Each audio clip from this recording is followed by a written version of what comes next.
Hey, and welcome back to a new episode of Work in Progress. Some time has passed since the last update, and the house project has quite advanced in that time. But first things first, I was in Berlin for a few days to record an episode for a big YouTube channel.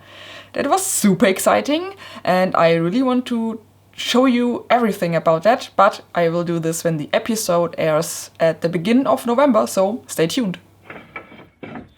Alright, so when we arrived back from that little Berlin trip on a Sunday, we had 2 days left to clear the roof from all tiles. We were really lucky because we had 2 very nice and sunny days to do this. The demolition company also prepared our entryway with very big stones so that they could reach it with tippers. They placed a big container next to our house, so we could basically directly throw in all the roof tiles. The only problem was that we started clearing on a Sunday, as I mentioned before, and Germans can get really angry if you are too loud on a Sunday. So instead of throwing all the tiles just straight into the container, we first piled them up on the first floor of the house. This was a bit of extra work, but on the positive side, one of our neighbors showed up like an hour after we started clearing these tiles and asked if he could have some of those. And it turns out these exact tiles don't get produced nowadays, and he has a little shed with these exact tiles on the roof, so this was a great fit. And we learned that his in-law grandparents once lived in our little house, and that's the reason why they have the same tiles, because both buildings were basically built at the same time. So we were really happy that we could help out our neighbor and also had to throw away less of those tiles.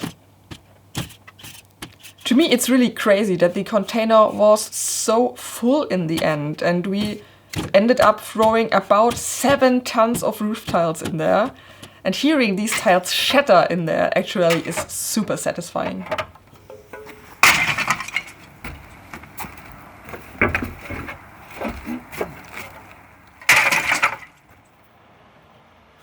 When they came to pick up the container the next day, they had a lot of trouble because it was so heavy. And the entryway, despite having nice rocks on it, so the tipper had enough grip, but the entryway was so narrow. It's like 4 centimeters airspace on each side, and the driver were really not happy, but he managed it like a pro. Nothing broke, and he did just an amazing job. And then on Tuesday, the demolition finally started. First, a little excavator carefully removed the wooden roof planks. And to be honest, I was not aware that you had to separate the materials so strictly. Like wood, stone, concrete, metal, all have either their separate containers or get stacked on little tiles.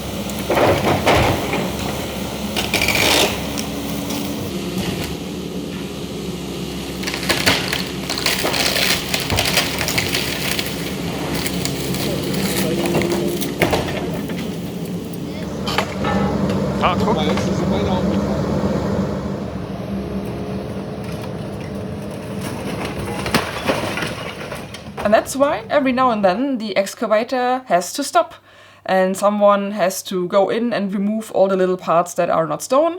And it was really cool that in this case we could actually help the worker, and every half an hour we hopped in and picked out all the leftover little wood parts. On the second day we also got an additional, even bigger excavator, and then everything really went quickly. Only maybe the basement ceiling, which was made of concrete, was a bit slow to break down because it's so hard, and like the excavators need to nibble that away piece by piece. And some of the tippers that came to take away the stone material actually couldn't do the steep slope to our property.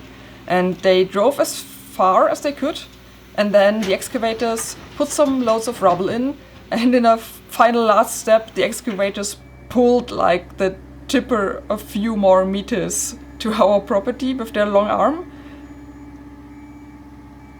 It was really crazy to watch, but overall I think the crew was really fast, really nice, and we also tried to keep them happy with lots of coffee and sweets. Also, most of the parts of the basement had to be dug out, but we decided that we should leave the rear wall in as it is, because the forest behind that grows quite steep there, and we hope that the basement wall will keep everything stable. Also, that little concrete wall will stay there as it is not built on our property. And that's how the house vanished in only 2 days. But besides all the trouble with this house project, I finally had the chance to do some more in-person talks again. They were both part of my artist residency at 42 Heilbronn, which, to be honest, is not a residency per se, it's mainly remote, but I will now and then travel to Heilbronn. First, I introduced some generative art concepts to computer science and design students. This semester they do a course together where they will build cool AI and code art projects. And the second talk was a keynote for the first KI Salon event, which will be a series of code art events in Heilbronn. I'm really excited to see what will happen there in the future. And well, that's it for this time. I hope you have fun seeing all the transformation on our little place, and join us next time. Thanks and bye!